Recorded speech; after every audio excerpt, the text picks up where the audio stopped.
کبھی غور کیا ہے کہ تیری وجاہت، تیری عزت، تیرے چہرے کی خوبصورتی، تیرے جسم کی توانائی، تیری وجاہت، تیری حکمرانی، تیرا علم، تیرا شعور، تیرا توانا جسم جو ہے کس کے وسیلہ سے دنیا کے اندر جو ہے عزت کما رہا ہے؟ بندہ عرض کرتا ہے مولا تو ہی بتا دے۔ رب کائنات نے آیت کے دوسرے حصے میں فرمایا کما رب یعنی صغیرہ، بندے تو اپنے بچپن کو بھول گیا ہے، تجھے بچپن کی وہ یاد نہیں رہی کہ جب تو کمزور بچہ تھا، تیرے ہاتھوں میں طاقت نہ تھی، تیری ٹانگوں کے اندر توانائی نہ تھی، تیرے جسم کے اندر یہ قوت نہ تھی، معاشرے میں تجھے پہچان کا کوئی نہ تھا، تیرا کوئی خاندان نہ تھا، تجھے پیار کرنے والے نہ تھے، یہ سب کچھ تجھے علم ہے کہ کس کے ذریعے سے ملا؟ کس کے ذریعے سے ملا؟ پہلے فرمایا دعا کر ان ہاتھوں کے لیے جو رحیم بن کر تیرے بچپن کے اندر تجھے پالتے رہے، تیری پرورش کرتے رہے۔ مولا میرے والدین نے میرے ساتھ بچپن میں کیا کیا وہ تصویر دکھا دے۔ رب کائنات نے فرمایا ایک ذات آسمانوں پر رحمت تیرے اوپر برسانے والی ہے، وہ میری ذات ہے، اور زمین پر ہر اولاد کے اوپر جو رحم کرنے والے ہاتھ بڑھائے ہیں، تجھے علم نہیں ہے کہ میرے بندے تیرے گھر کے اندر تیرے لیے رحمت جو ہے تیرے ماں باپ کو بنا دیا گیا، ان کے لیے دعا کر کہ رب ارحمہما، مولا مجھے جو کچھ عطا کیا ہے، میں نماز پڑھوں میرے ماں باپ کو عطا کر دے، میں زکات دوں میرے ماں باپ پر رحم کر دے، میں جو کچھ بھی کروں میرے ماں باپ پر قبروں کے اندر اپنی رحمت کی چادر بکھا دے۔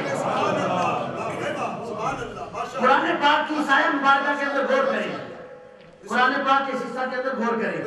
ایک اور نقطہ آپ سے عرض کرنا چاہتا ہوں، ڈیٹیلز بیان کرنے کا، تفصیلات بیان کرنے کا وقت نہیں، مختصر عرض کر رہا ہوں۔ اللہ نے فرمایا کہ تم دعا کرو۔ لوگ کہتے ہیں کہ سال ثواب کریں تو مرنے والے کو پہنچتا نہیں ہے، ایسا ہے یا نہیں؟ میں اختلافی بات نہیں کر رہا، میں آپ کی پوری شعور کو، آپ کی ایجوکیشن کی پوری لائف کو ٹورڈز ٹیچنگ آف قرآن لے کر جانا چاہتا ہوں۔ قرآن کی تعلیمات کے رب نے فرمایا کہ غور کرو۔ رب نے کیا فرمایا؟ فرمایا لوگ کہتے ہیں کہ مرنے کے بعد مرنے والوں کو ملتا نہیں ہے۔ اے میرے بندے، تو میری بارگاہ کے اندر، میں رب ہوں، جس کو چاہوں قبول کر لوں، جس کو چاہوں رد کر دوں۔ تو اپنے ماں باپ کے لیے مجھ سے رحمت کی بھیک مانگ کر دے، ادھر تو ربو سے مانگے گا، ادھر تیرے ماں باپ کو رحمت عطا فرما دے۔ وَقُلْ رَبِّ ارْحَمْهُمَا كَمَا رَبَّيَانِي صَغِيرًا، فرمایا وہ رب ہوگا کہ جس کی اولاد نیک عمل کر کے اپنے ماں باپ کو احسان کرے، وہ رب نے پہنچائے نہیں، ادھر تو پڑھتا ہے اگر تیرے ماں باپ کی بخشش کر دی جاتی ہے۔ حضور علیہ السلام کے صحابہ مدینہ میں بیٹھے تھے، مسجد نبوی شریف کا مقام ہے، حضور علیہ السلام جنت کی بات کر رہے تھے، ڈیٹیل انفارمیشن آف ہیون ہمارے پائسس پراپت فرما رہے تھے کہ صحابہ جنت کے اندر یہ کچھ ہے، جنت میں یہ ہے، جنت میں یہ ہے۔ تمام صحابہ بڑے مشتاق ہوئے۔ حضور نے فرمایا جب چہروں کو دیکھا تو فرمایا میرے صحابہ تم میں سے کون کون ہے جو جنت کا مالک بننا چاہتا ہے؟ کہتے سبحان اللہ۔ آج کا مجمع ہوتا، آج کا اگر مجمع ہوتا تو کہتے یار یہ کس طرح کے دعوے کیے جا رہے ہیں، جنت خدا کی ہے اور بانٹ یہ رہے ہیں، لیکن حضور نے اس لیے فرمایا کیونکہ رب، حضور نے فرمایا کہ واللہ موتی وانما انا قاسم، مجھ سے مانگتے ہوئے پیغمبر کی بارگاہ میں اپنی جھولی پھیلاتے ہوئے کب نہ بھلایا کرو۔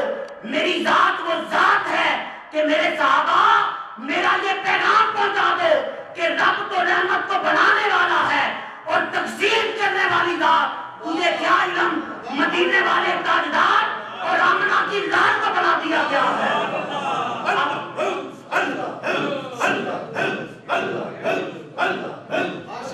حضور علیہ السلام نے فرمایا کہ جنت کون لینا چاہتا ہے؟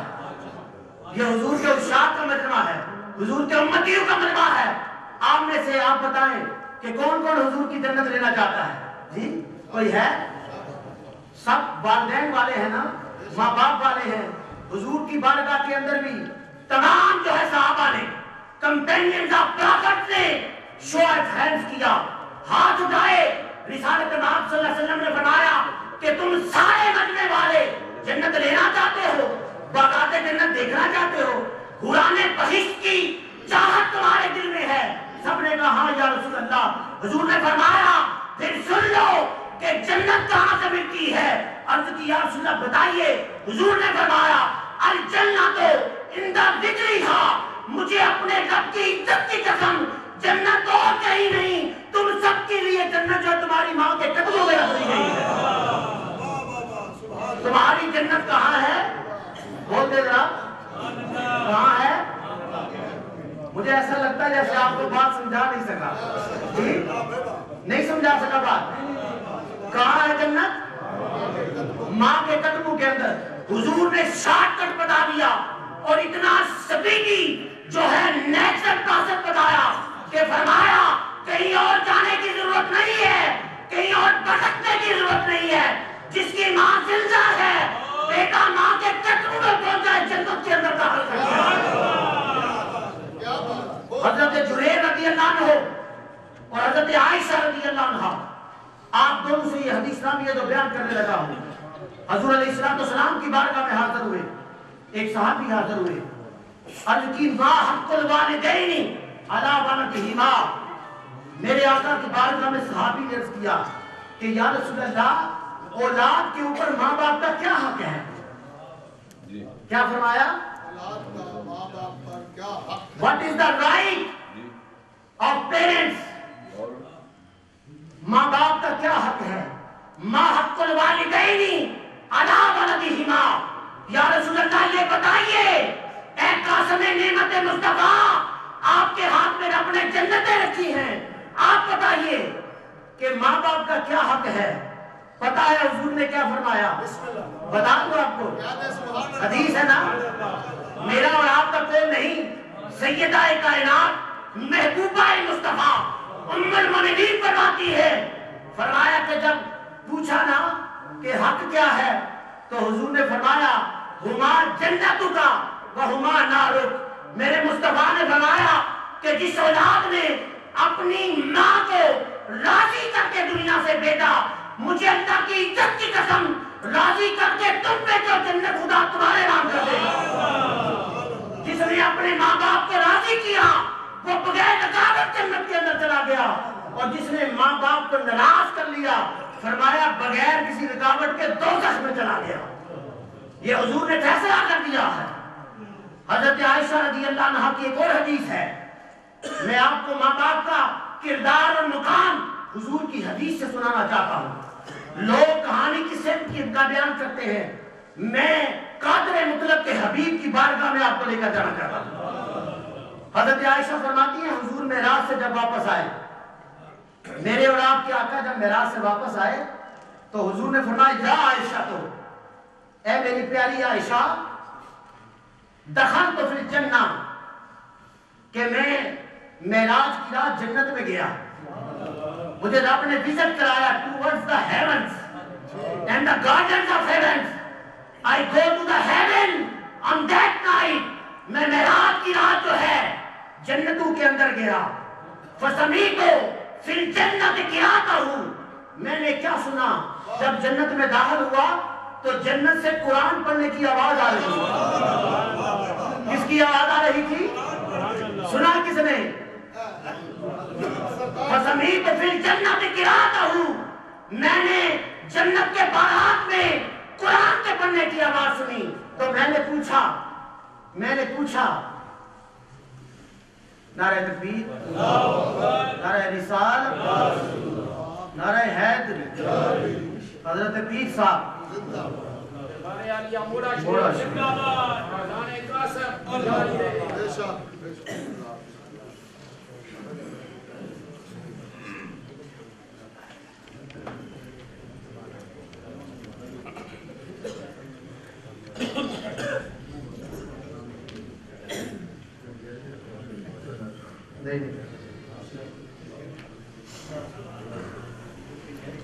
بسم اللہ. نعرہ تکبیر، نعرہ رسالت، نعرہ حیدری. سبحان اللہ. ہم اپنی اس مجلس سال ثواب میں لخت جگر شہنشاہ والی موڑا کو خوش آمدید کہتے ہیں اور آپ سے التماس کریں گے آخر میں کہ آپ محترم مقام جناب حاجی چودھری محمد لیاقت صاحب کی والدہ کی سال ثواب کریں گے. تو میں یہ عرض کر رہا تھا کہ حضور علیہ السلام نے ہمیں جنت کے راستے پر ماں کے توسل سے گزارنے کا ارادہ کر لیا ہے. رسالت مآب صلی اللہ علیہ وسلم نے ایک اور حدیث کے اندر جو میں بیان کر رہا تھا، حضرت عائشہ نے فرمایا کہ حضور نے فرمایا کہ میں نے کیا سنا کہ جنت میں کیا ہو رہا تھا. بس ایک اور حدیث کا بیان کر کے ختم کر دیں گے، آپ کی زیادہ سمع خراشی نہیں کروں گا. حضور نے کیا فرمایا؟ جنت میں کیا ہو رہا ہے؟ قرآن کی تلاوت ہو رہی ہے. حضور نے فرمایا میں فرشتے کے قریب گیا، میں نے کہا اے اللہ کے فرشتے یہ تو بتا. حضور نے فرمایا کہ یہ بتا کہ یہ کون ہے جو جنت کے اندر بھی خدا کے قرآن کی تلاوت کر رہا ہے.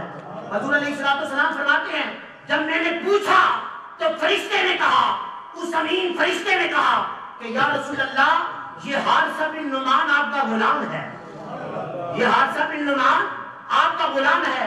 حضور نے پوچھا اسے یہ سعادت منفرد سعادت کیسے حاصل ہوئی؟ باقی لوگ بھی جنت میں آئیں گے، قرآن کی تلاوت کی کسی کو توفیق نہیں ہے.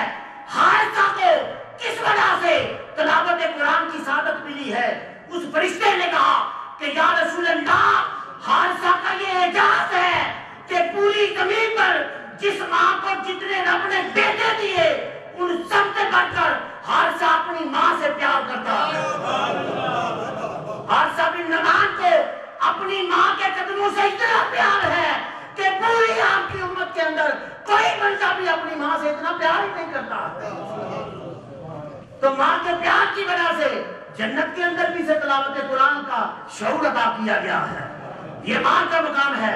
حضور علیہ السلام ایک دفعہ صحابہ میں بیٹھے تھے، حضور نے کر کے دکھایا، حضور نے کر کے دکھایا ماں کا احترام. رسالت مآب صلی اللہ علیہ وسلم تشریف فرما ہے، ترمذی شریف کی حدیث پاک ہے. خصائل مصطفیٰ اور ترمذی شریف کے رائٹر حضرت ابو عیسیٰ ترمذی رحمۃ اللہ علیہ فرماتے ہیں کہ رسالت مآب صلی اللہ علیہ وسلم تشریف فرما ہے، حضور تشریف فرما ہے. حضور علیہ السلام قرآن پاک کا درس دے رہے ہیں، گفتگو فرما رہے ہیں. دوران گفتگو حضور اپنی نشست سے کھڑے ہو گئے جن کے لیے پوری کائنات کھڑی ہوتی ہے. وہ نبی کہ جن کے لیے جبریل جیسا مقرب فرشتہ بھی ادب کے لیے کھڑا ہو جاتا ہے. وہ پیغمبر کھڑے ہو گئے، پھر بیٹھ گئے. وہ پیغمبر خدا پھر کھڑے ہوئے. صحابہ نے جب محفل برخاست ہوئی تو پوچھا یا رسول اللہ پہلے بھی ہم آپ کی گفتگو سنتے تھے، آج یہ خلاف عادت معاملہ کیوں کیا؟ کبھی کھڑے ہوتے ہیں کبھی بیٹھتے ہیں. حضور نے پتہ ہے کیا فرمایا؟ آج ہم تو والدین کی خدمت کے اندر کچھ نہ کچھ ڈیفیشنسی چھوڑ دیتے ہیں، کبھی کر دیتے ہیں، والدین کو جھڑک بھی لیتے ہیں. اگر وقت آ جائے تو بے ادبی وقت تو جاتے ہیں. لیکن کائنات کا دلہا جب پوچھا کہ یا رسول اللہ آپ کیوں کھڑے ہوئے، کیوں بیٹھے، کیوں کھڑے ہوئے، تو حضور نے پتہ کیا فرمایا؟ حضور نے فرمایا کہ جب میں بیٹھا قرآن آپ کے سامنے پڑھ رہا تھا تو میری آنکھوں کے سامنے مسجد کے بعد میری ماں جو ہے گزرنا شروع ہو گئی. جب میں نے اپنی ماں کو دیکھا تو بیٹے کے اوپر یہ فرض ہے کہ جس کی ماں اس کے سامنے کھڑی ہو جائے، بیٹے پر فرض ہے کہ ماں کے ادب کے اندر کھڑا ہو جائے. مصطفیٰ نے اپنے امتیوں کو یہ کرائیٹیریا دیا ہے اور یہ پورٹفولیو جو ہے رسالت مآب صلی اللہ علیہ وسلم نے اولاد کے لیے سیٹ کیا ہے کہ جو ماں کے باادب ہیں وہ مصطفیٰ والے ہیں، جو ماں کے باادب ہیں وہ مصطفیٰ والے ہیں، اور جو ماں کے بے ادب ہیں وہ مصطفیٰ والے نہیں، وہ شیطان والے ہیں. اس لیے ہمیں چاہیے